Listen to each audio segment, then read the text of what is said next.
Nah, kita langsung mulai aja ya. Assalamualaikum warahmatullahi wabarakatuh. Selamat siang semuanya. Waalaikumsalam warahmatullahi wabarakatuh. Selamat siang juga, Kak.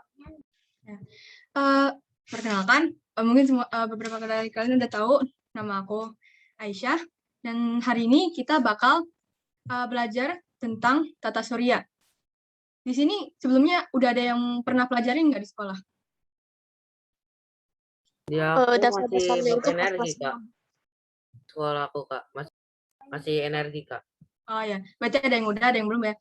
Mungkin bagi yang udah berarti aku ulangin aja ya, biar lebih dipahami. Buat yang belum, silakan diperhatikan. Nanti jadi caranya itu nanti aku bakal jelasin. Nanti di perbagian nanti aku bakal selipin quiz. Jadi aku harap kalian memperhatikan dan mungkin catat-catat yang mungkin susah diingat ya.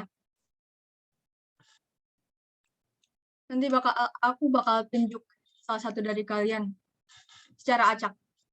Kita langsung mulai. Kita mulai dari pengertian tata surya. Tata surya itu adalah susunan benda-benda langit yang terdiri atas matahari sebagai pusat tata surya. Selain itu, ada juga planet-planet, komet, meteoroid, dan asteroid yang mengelilingi matahari.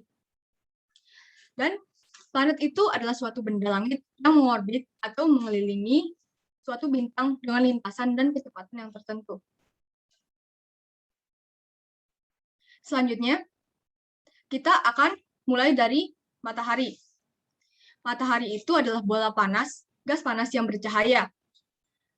Matahari itu adalah pusat sistem tata surya yang merupakan juga sumber energi bagi kehidupan bumi. Nah, di matahari itu ada 4 lapisan, yaitu inti matahari, fotosfer, kromosfer, dan korona. Nah, kita mulai dari inti matahari. Inti matahari ini yang berarti bagian paling dalam, dan suhunya itu sekitar 1,5 kali 107 derajat Celcius, atau bisa dihitung sebagai 5.778 Kelvin. Nah, inti matahari ini cukup untuk mempertahankan fusi termonuklir sebagai sumber matahari. Nah, buat yang belum tahu, fusi termonuklir itu sebuah reaksi di mana dua inti atom itu nanti bergabung dan membentuk satu. Oh ya, itu maksudnya materinya itu lagi apa ya? Kayaknya ada error sedikit. Mau ditunggu dulu.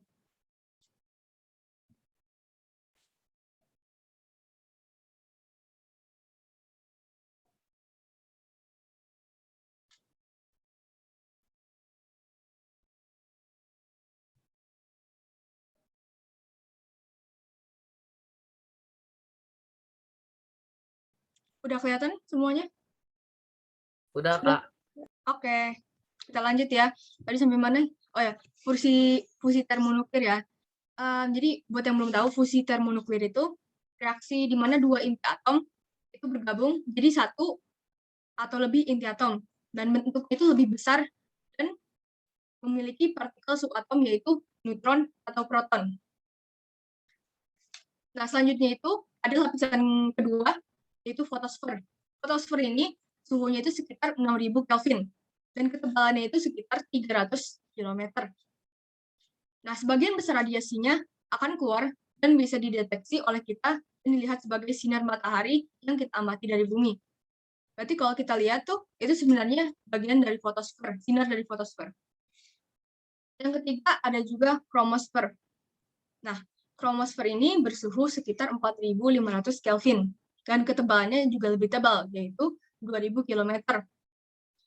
Kalau kita lihat itu, dia itu terlihat seperti gelang merah yang mengelilingi bulan. Nah, ini kita cuma bisa lihat pas ada gerhana matahari total. Terus terakhir, ada lapisan corona. Tentunya bukan corona COVID ya. Nah, corona ini lapisan dan suhunya itu yang paling besar menurutku, yaitu suhu sekitar 1 juta Kelvin dan ketebalannya sampai 700.000 km. Nah, boleh next, Kak. Nah, selanjutnya itu ada planet dalam. Jadi, planet-planet yang ada di tata surya itu terbagi menjadi dua, yaitu planet dalam dan planet luar. Kita akan mulai dari planet dalam. Nah, planet dalam ini juga bisa disebut sebagai planet terestrial. Dan letak-letak planetnya itu yang paling dekat dengan matahari. Ciri-ciri dari planet dalam adalah mereka itu cenderung berukuran kecil, dan mereka memiliki satelit yang sedikit atau bahkan tidak sama sekali.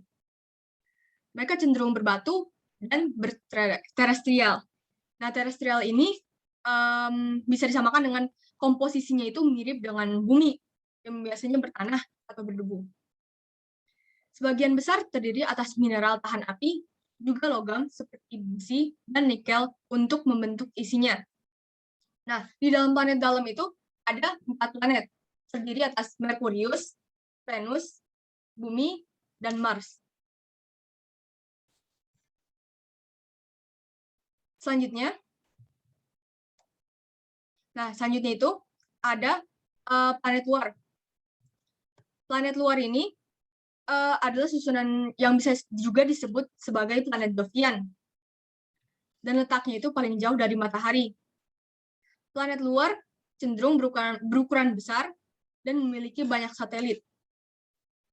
Planet-planet di planet luar itu tersusun dari bahan ringan seperti hidrogen, helium, metana, dan amonia. Nah, gimana sih cara kita tahu kalau planet luar dan planet dalam itu dibagi? Jadi nanti di antara planet antara planet Mars dan Jupiter itu nanti akan ada lapisan dari sabuk asteroid. Nanti kita akan bahas. Nah, jadi planet luar itu terdiri atas planet Jupiter, Saturnus, Uranus, dan Neptunus. Selanjutnya, kita ada komet. Komet adalah benda langit yang mengelilingi matahari dengan orbit yang sangat lonjong. Nah, komet ini terdiri atas inti komet, dan ekor komet. Seperti yang kita bisa lihat di gambar, inti komet itu ya pastinya bagian inti dari bentuk lingkaran. Nah, koma itu adalah bagian yang mengelilingi inti komet. Dan terakhir ada ekor komet, yaitu yang membentuk garis lonjong. Selanjutnya, kita akan membahas meteoroid. Nah, meteoroid ini adalah potongan batu atau puing-puing logam, biasanya berunsur besi dan logam yang bergerak di luar angkasa. Nah, di sini ada lumayan banyak sebutannya, tergantung dengan peristiwa-peristiwa yang mereka alami. Pertama, apabila meteoroid habis terbakar karena bergesekan dengan atmosfer bumi, namanya akan berubah menjadi meteor. Itu kalau semuanya habis terbakar. Tapi kalau mereka tidak habis terbakar karena atmosfer bumi dan keburu nyampe tidak ke dalam bumi, itu nanti namanya meteoroid. Selanjutnya, yang terakhir ada asteroid. Asteroid ini adalah potongan-potongan batu yang mirip dengan materi penyusun planet. Dan sebagian besar, seperti yang tadi udah dijelaskan, ya ini di antara Mars dan Jupiter, alias perbatasan planet dalam dan planet luar. Dan kita bisa sebut sebagai sabuk asteroid. Nah, selanjutnya kita akan lanjut dengan satu kuis dulu. Nah, nanti kita bakal pakai website You Love Names. Jadi nama-nama kalian bakal ditaruh dan nanti bakal diputar, kita lihat siapa yang akan menjawabnya. tadi pertanyaannya itu adalah ada berapa jumlah lapisan matahari beserta namanya. Kan boleh search dulu kalau tadi nggak mencatat, atau boleh dicari dulu. Habis ini akan diacak namanya akan dipilih namanya secara random.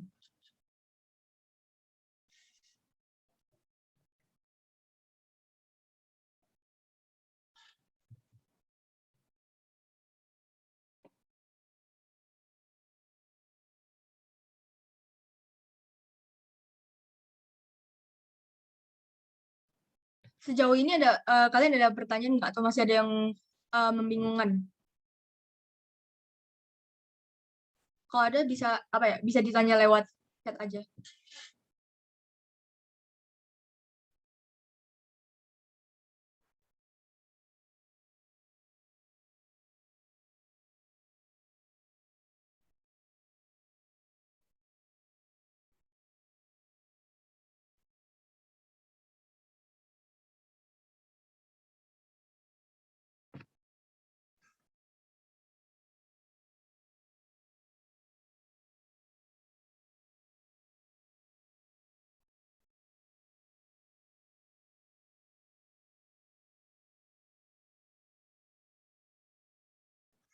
Oke, Tira Amanda. Tira ada nggak di sini? Ada, Kak. Oke. Jadi tadi pertanyaannya, biar gampang. Ada berapa jumlah lapisan matahari beserta namanya? 4 lapisan, yaitu inti matahari, fotosfer, kromosfer, dan korona. Ya, betul sekali. Oke, akhirnya. Oke, karena jawaban Tira sudah betul, kita bisa lanjut ke bagian selanjutnya.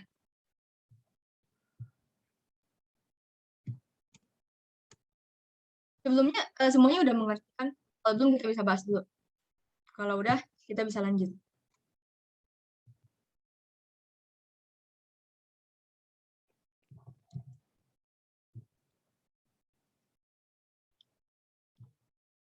Nah, bagian selanjutnya, aku pengen jelasin beberapa fakta tentang planet-planet yang ada di tata surya. Kita bisa mulai dengan planet Merkurius.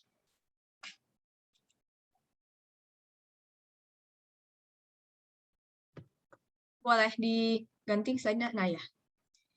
Nah, jadi planet Merkurius ini membutuhkan 88 hari dalam setahun. Dan dia itu adalah planet terkecil di tata surya. Selain itu, dia adalah planet yang terdekat dari matahari. Selanjutnya, ada juga planet Venus.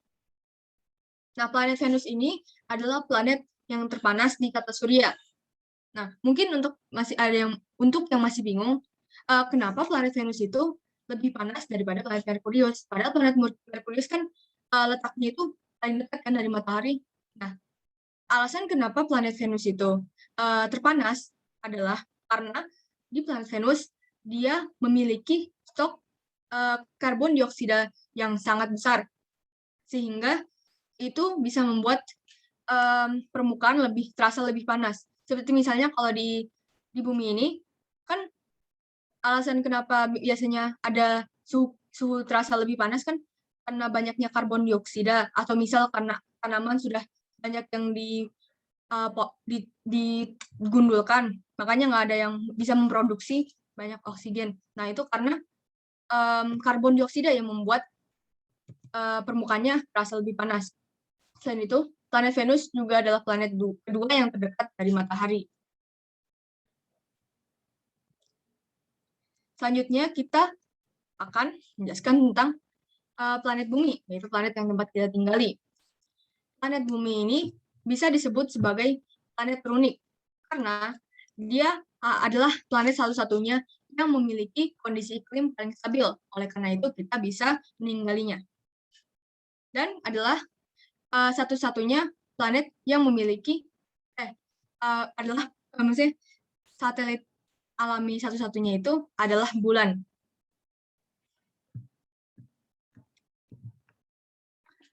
Selanjutnya ada planet Mars.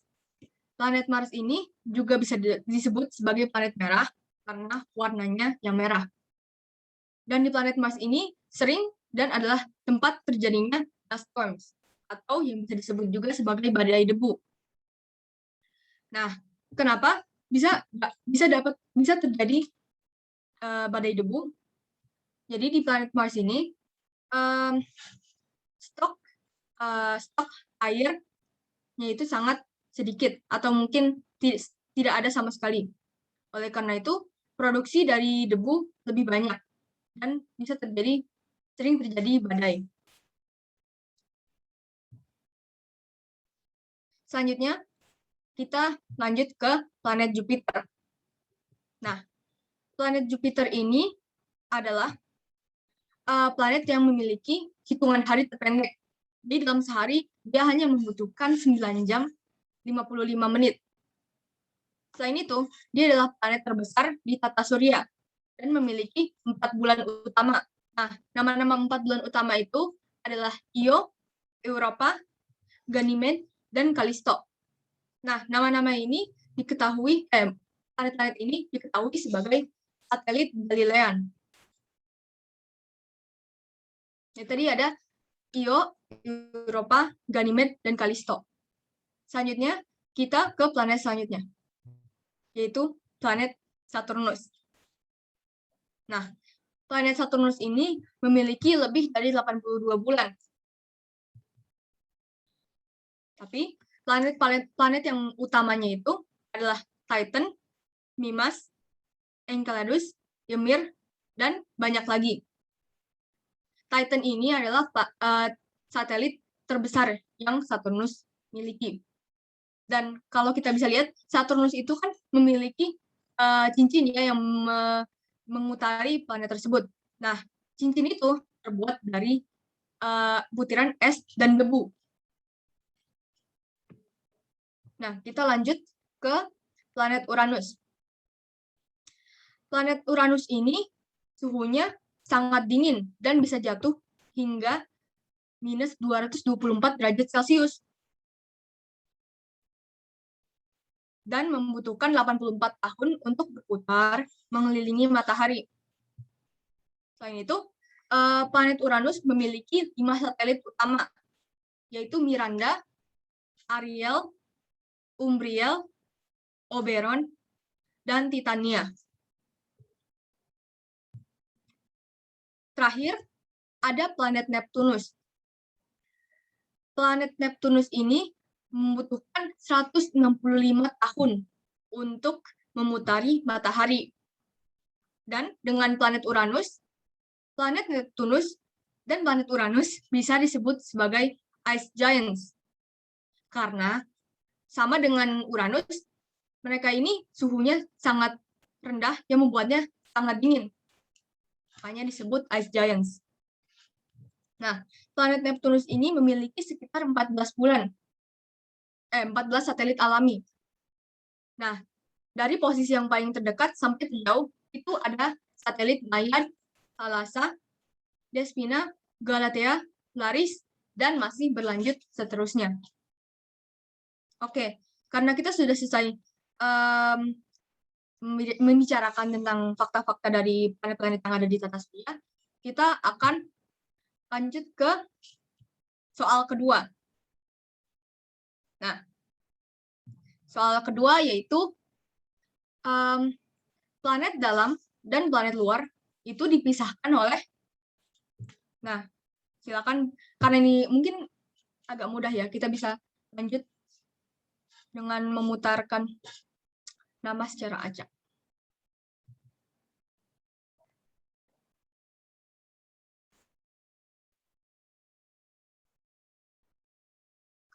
Sejauh ini, apakah ada yang masih bingung atau belum dimengerti? Kalau udah paham, bisa ketik 1 di kolom chat. Kalau belum, bisa langsung tanya aja. Oh, Alfauza, kamu baru masuk atau gimana? Bisa ditambah nanti. Kak Amanda, tolong tambahin ya nama Alfauza Kamila habis ini. Oke. Nah, sekarang, oh ya udah, berarti ditambah aja sekalian ya. Alfauza Kamila. Oke, berarti selanjutnya kita bisa lanjut ke seperti ini. Seperti ini bisa on mic.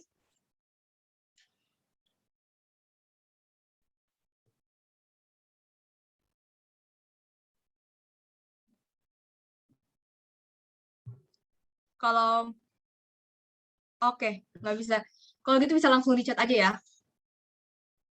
Oke, berarti silakan dijawab.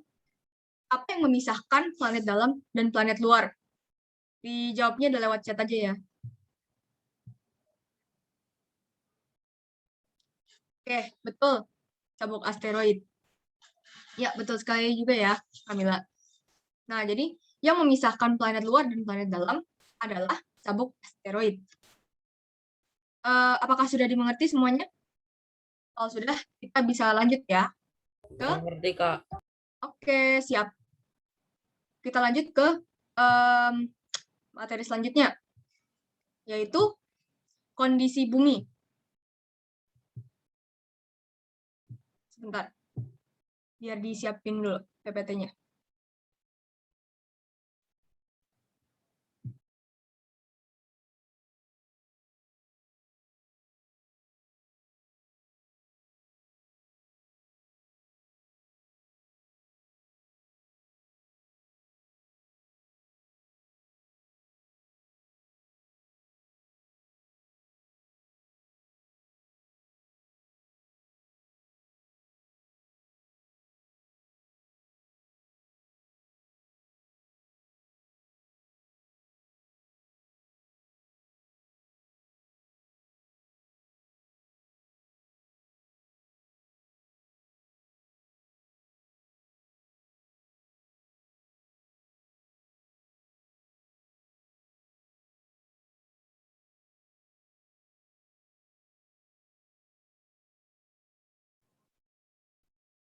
Oke, apakah sudah terlihat semuanya?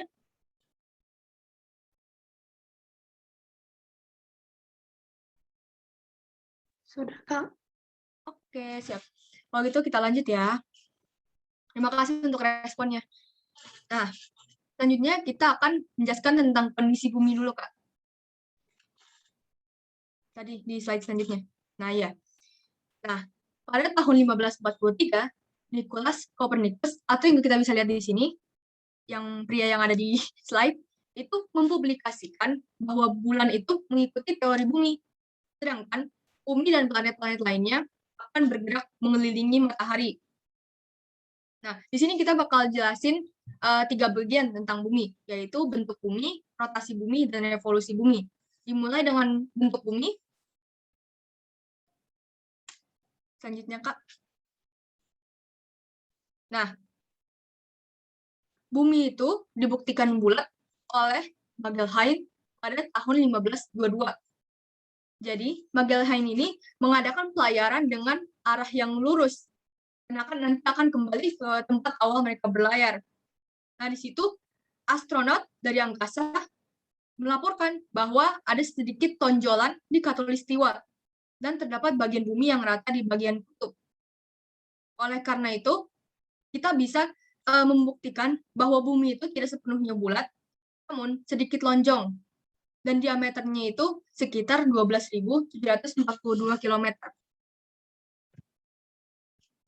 Lainnya itu ya, menghilang sebentar.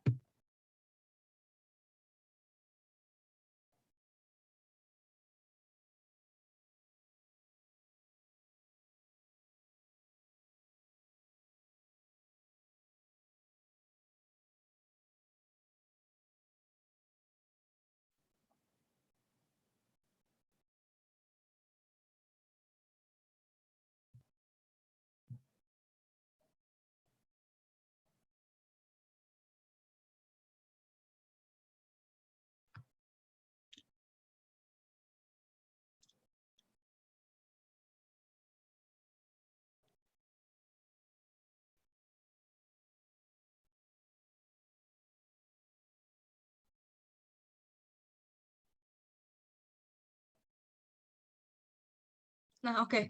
Sepertinya slide-nya sudah terlihat kembali ya. Kita bisa lanjut ke slide selanjutnya, Kak. Kita akan membahas ke rotasi bumi. Nah, rotasi bumi itu adalah perputaran bumi pada porosnya. Nah, rotasi bumi ini membutuhkan 23 jam 56 menit untuk berputar sekali pada porosnya, atau juga kita bisa sebut sehari. Nah, bumi itu juga berotasi dari barat ke timur. Karena itu, kita bisa melihat terjadinya peristiwa gantinya siang dan malam, gerak semu harian matahari, perbedaan waktu, pembelokan arah mata angin, dan pembelokan arah arus laut. Dan terakhir, ada revolusi bumi. Nah, kalau tadi rotasi bumi itu perputaran bumi pada porosnya, revolusi bumi itu adalah perputaran bumi mengelilingi matahari. Yang bisa kita lihat di gambar ini, planet kecil yang sedang berputar itu anggaplah sebagai bumi. Nah, revolusi bumi membutuhkan sekitar 365,25 hari, atau juga disebut 1 tahun. Itulah waktu yang dibutuhkan untuk terjadinya sekali revolusi. Nah, bumi ini berevolusi dengan arah yang berlawanan dengan arah perputaran jam. Dan karena itu, dan akibat dari revolusi bumi, itu kita bisa melihat terjadinya gerak semu tahunan matahari, perbedaan lamanya siang dan malam, dan juga pergantian musim. Oke. Seperti sebelumnya, sebelum kita lanjut ke kondisi bulan, kita akan melakukan kuis lagi. Pertanyaannya itu, apa yang dimaksud dari rotasi dan revolusi bumi? Dan kita bisa mulai memilih dari nama acak.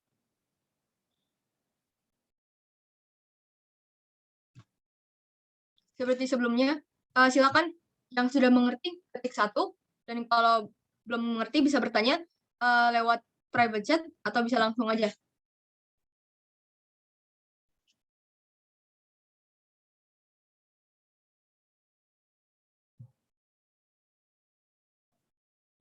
Oke. Terima kasih untuk responnya, Kairin, Tini, dan Ira.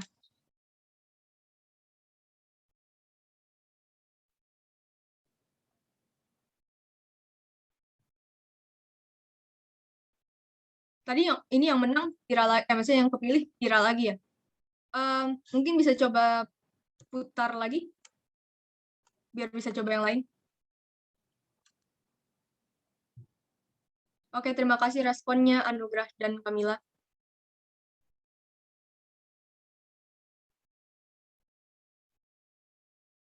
Oke, selanjutnya aku akan bertanya kepada Alfauza. Alfauza bisa on mic?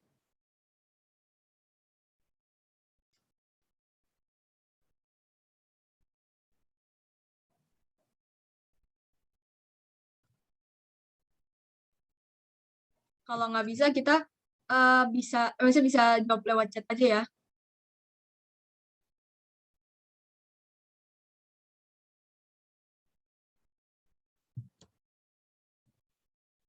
Alfauza?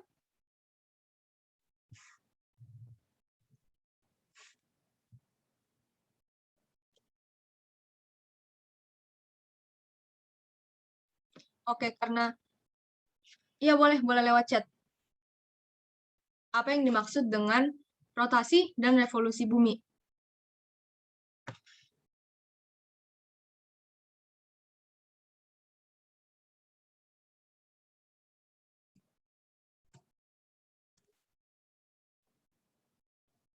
Oke, betul.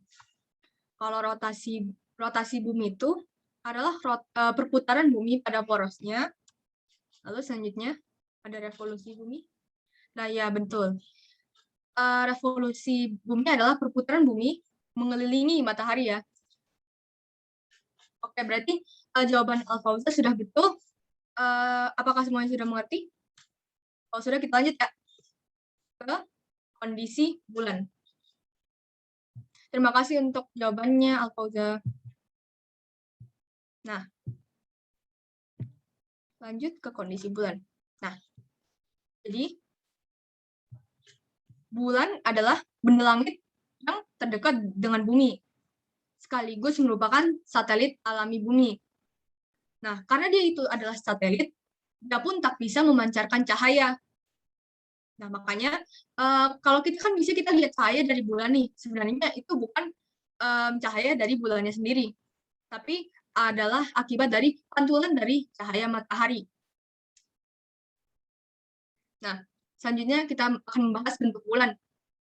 Bentuk bulan itu bulat seperti planet, dan permukaannya itu berupa dataran kering dan tandus. Bulan memiliki banyak kawah dan juga terdapat pegunungan dan dataran tinggi. Selain itu, bulan tidak memiliki atmosfer. Karena itu, bisa terjadi perubahan suhu yang cukup drastis. Nah, di bulan, bunyi tidak dapat merambat dan tidak bisa ditinggali oleh makhluk hidup. Karena di bulan pun sangat gelap. Nah, bulan ini melakukan 3 pergerakan sekaligus, yaitu rotasi, revolusi, dan bergerak bersama-sama dengan bumi untuk mengelilingi matahari. Karena rotasi bulan itu sama dengan revolusinya terhadap bumi, yaitu 27,3 hari, permukaan bulan yang menghadap ke bumi itu selalu sama. Nah, kedua, kita akan membahas dampak pergerakan bulan.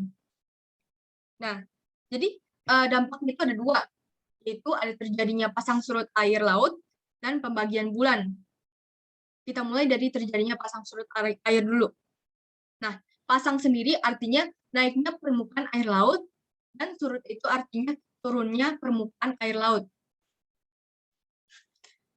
Nah, ini dapat terjadi akibat pengaruh gravitasi matahari dan gravitasi bulan. Karena bumi itu berotasi pada porosnya, maka daerah yang mengalami pasang surut dapat terjadi sebanyak 2 kali. Nah, di sini ada 2 jenis pasang air laut, yaitu pasang purnama dan pasang perbani. Atau kita bisa sebut perbani itu sebagai separuh. Selanjutnya, ada pembagian bulan. Nah, pembagian bulan ini menurutku cukup rumit ya. Jadi ini bisa dibagi menjadi 2, yaitu bulan sideris dan bulan sinodis. Revolusi sideris itu terjadi saat bulan berevolusi, yaitu sekitar 27,3 hari. Dan revolusi sinodis itu akan memakan waktu yang lebih lama, karena bumi akan bergerak searah bulan, sehingga dari pengamatan di bumi, waktu yang dibutuhkan bulan untuk melakukan satu putaran itu akan lebih lama, yaitu sekitar 29,5 hari.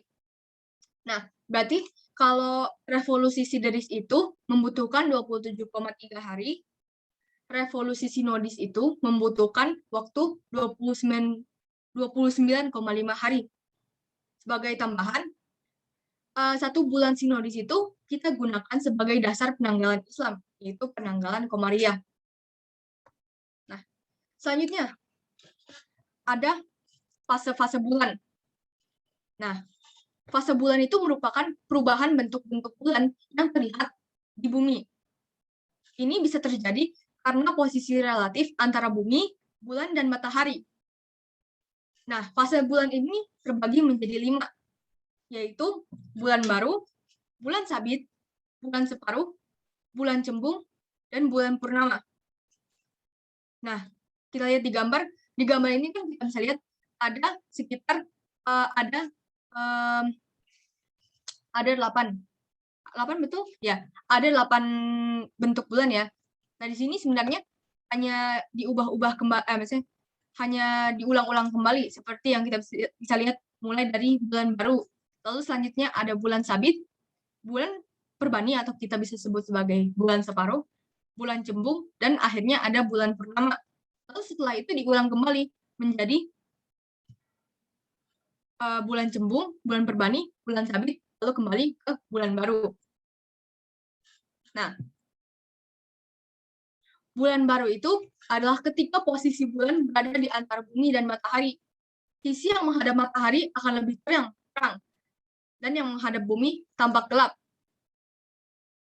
Makanya kita bisa lihat di sini, bulan baru itu mungkin tidak akan terlihat sama sekali.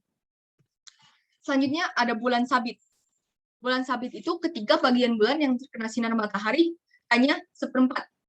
Oleh karena itu, permukaan bulan yang terlihat di bumi juga hanya seperempat. Yang kita bisa lihat di sini, makanya bentuknya itu tipis kalau di bagian bulan sabit. Selanjutnya ada juga bulan separuh. Seperti namanya, karena permukaan bulan yang terkena sinar matahari hanya separuh, ya berarti yang terlihat di bumi juga hanya separuh. Keempat, ada bulan cembung. Bulan cembung itu ketiga bagian permukaan bulan yang terkena matahari itu 3/4. Nah, makanya yang terlihat di bumi juga itu 3/4. Dan terakhir ada bulan purnama. Nah, pasti semuanya sudah tahu kan, permukaan bulan purnama itu akan terkena sinar matahari semuanya.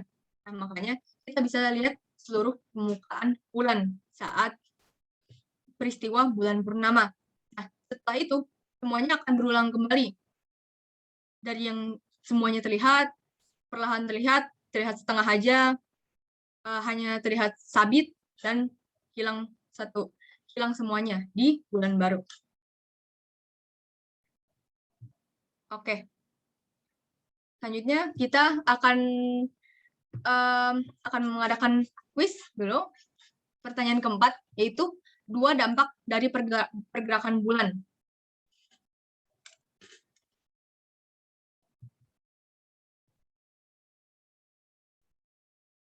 Sambil menunggu, seperti biasa, ketik 1 kalau sudah mengerti, dan kalau belum, bisa langsung tanya lewat private chat, atau langsung aja on mic atau chat. Menurut kalian sejauh ini yang paling rumit atau agak susah dimengerti itu yang bagian mana?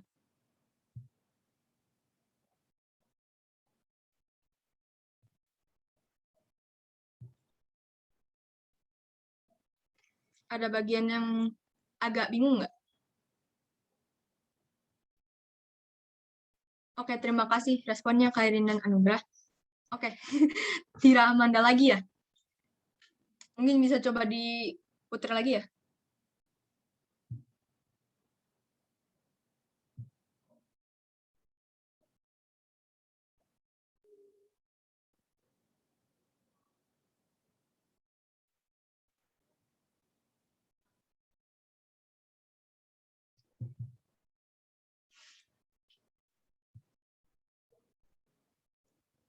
Yang kepilih sini. Tadi part ini udah ya?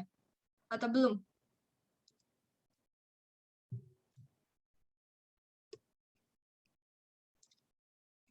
Oh, oke. Seperti ini mau coba jawab lagi atau enggak? Sebenarnya kayaknya emang ini. Oh, oke. Berarti silakan dijawab ya. Lewat chat aja. 2 dampak dari pergerakan bulan.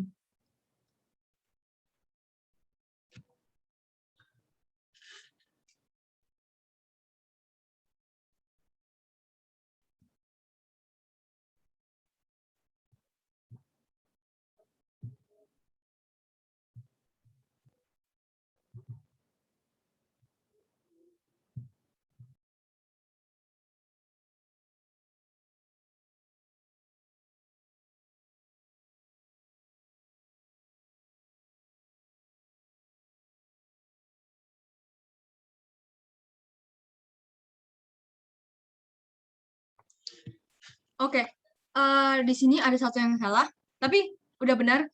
Jadi salah satu dampak dari pergerakan bulan adalah terjadinya pasang dan naiknya air laut. Pasang dan surut. Pasang itu artinya naik ya, dan surut itu artinya turun. Jadi kalau nggak naik dan turunnya air laut, atau pasang dan surutnya air laut. Nah, yang poin pertama udah benar, terjadinya pasang dan surut air laut. Yang kedua itu jawabannya bukan gerhana matahari, tapi pembagian bulan. Ya. Jadi nanti boleh, kalau misalnya dicatat ya, boleh dikoreksi kembali.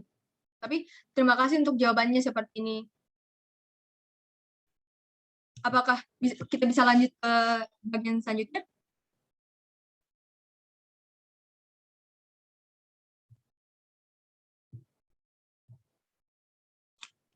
Oke, kita lanjut ya. Selanjutnya kita bakal membahas tentang gerhana.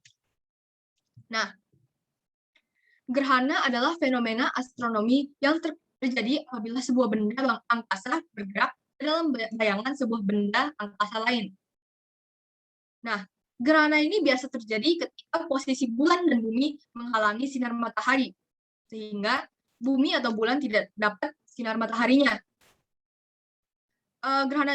Gerhana juga merupakan akibat dari pergerakan bulan. Nah, gerhana ini ada dua jenis, yaitu gerhana matahari dan gerhana bulan. Kita mulai dari gerhana matahari, ya. Di slide selanjutnya. Nah, ya tadi seperti yang udah jelaskan, jenis gerhana ada dua, yaitu gerhana matahari dan gerhana bulan. Nah, pertama, di gerhana matahari, itu terjadi ketika bayangan bulan bergerak menutupi permukaan bumi. Posisi bulan berada di antara matahari dan bumi.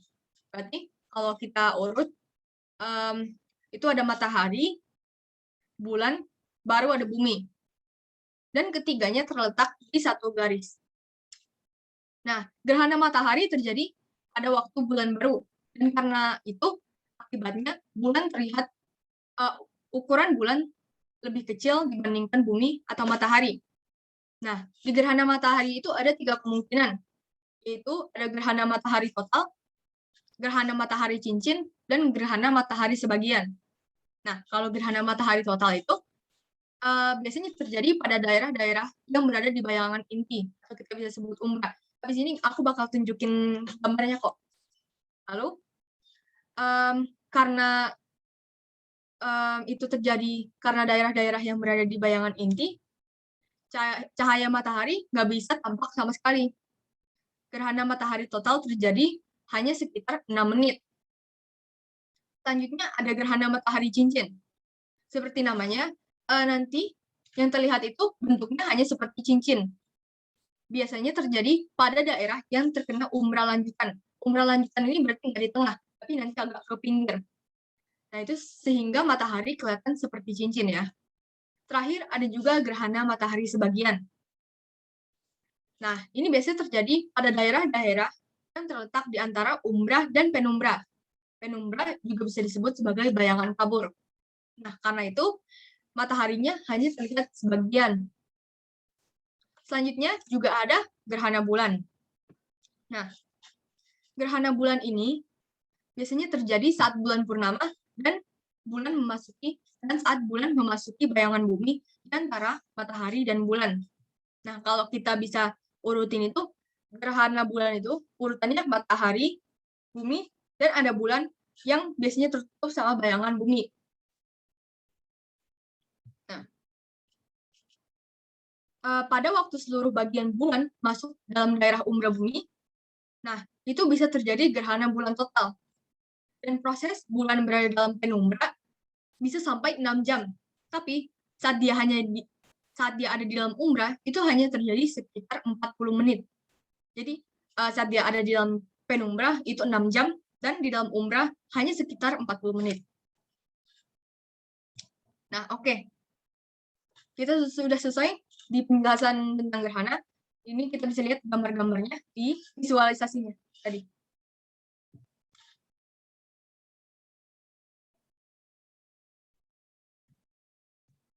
Oke, kita bisa lanjut ke kuis terakhir ya. Tadi pertanyaannya, 3 kemungkinan dari gerhana matahari. Silakan dijawab, Kairin. Kairin mau lewat mic atau chat? Lewat mic aja. Oke, tadi 3 kemungkinan dari gerhana matahari ada apa aja? Ada gerhana matahari total, sebagian sama cincin. Ya, betul sekali. Keren. Ya, berarti tadi udah betul ya. 3 kemungkinan aja. 3 kemungkinan itu ada gerhana matahari total, separuh, dan cincin. Oke, kita sudah sampai di materi terakhir. Ini gerhana adalah materi terakhir. Dan sekarang kita bisa lanjut ke quizzes seperti biasa. Aku aja ya. Kalau gitu aku bakal share link quizisnya. Kabarin ya kalau ada yang susah, maksudnya kalau nggak ada yang nggak bisa masuk ke dalam webnya. Sebentar ya.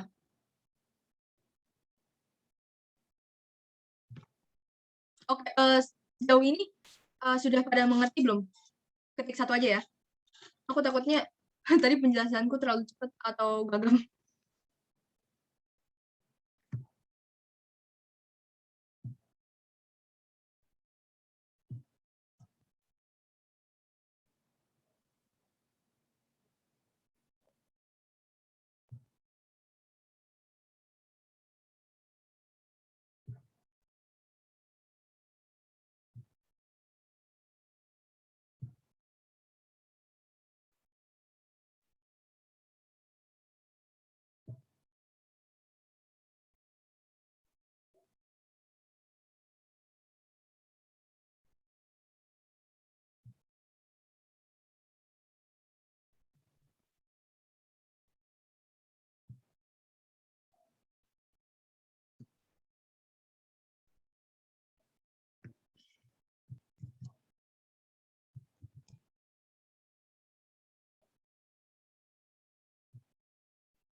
Ini bisa diakses nggak ya?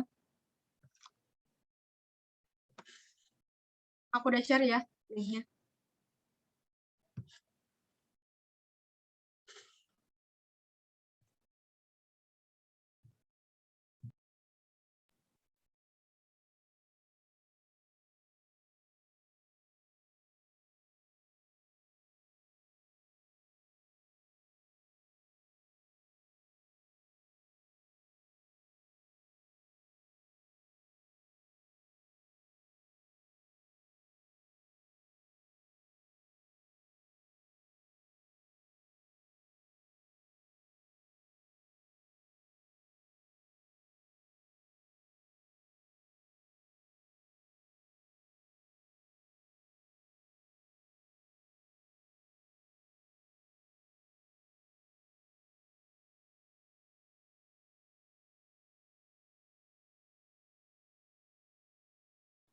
Apakah link quizisnya bisa diakses?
Guys, tadi kan kayaknya ada error gitu sama quizisnya, terus aku agak bingung. Jadi ini pakai kode aja ya, kode quizisnya.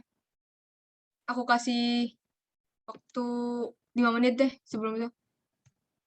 Kayaknya nggak bisa ada pembahasan ya. Jadi nanti kalau ada pertanyaan, langsung PC aku aja ya. Untuk quizis pakai kode yang aku udah kasih di kolom chat.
Oke, apa? Oh, yang udah selesai baru siapa